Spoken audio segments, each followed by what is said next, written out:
Dia de bestia. Namiwa, quem aqui tem um cachorro na casa? Wow!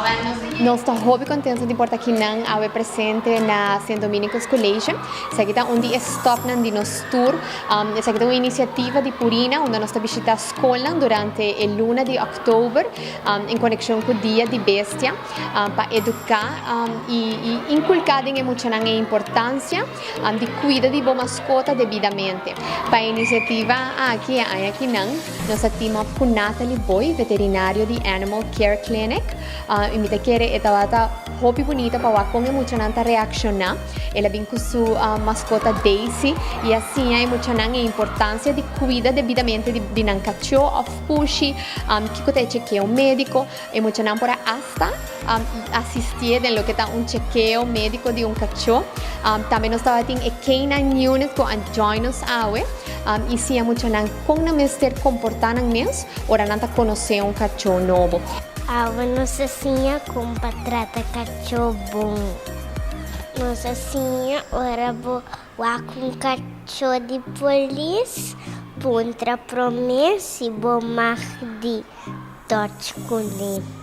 De parte de Purina, não somente que é necessidade básica de uma mascota, desde água, nutrição, amor, uma área safe e limpa para o cachorro por descansar, pero também responsabilidade que não tem como dono de uma mascota, não está responsável para outra vida e também enfatizar que a palavra empatia.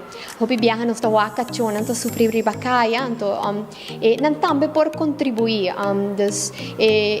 se a bota bisa bo mami, bo papi, pero botin de ajuda, botin de contribuir. Estava uma ita hobby leuk, anto essa aqui solamente é promessa man, pero nós também hobby ativo durante outras semanas em outubro, visitando tour distrito e diferentes escolas para comunicar a mensagem aqui, mirando com a celebração de Dia de Bestia e partindo a educação que nós queremos sumamente necessário de parte de Purina. Nós queremos seguro que uma pessoa que tem uma mascota é uma pessoa mais feliz e quer enfocar a relação entre mascota e humano. Nós sabemos que as mascotas são a parte de nossa família e nós precisamos cuidar de maneira sábia. Cada cuida é cachorro bom.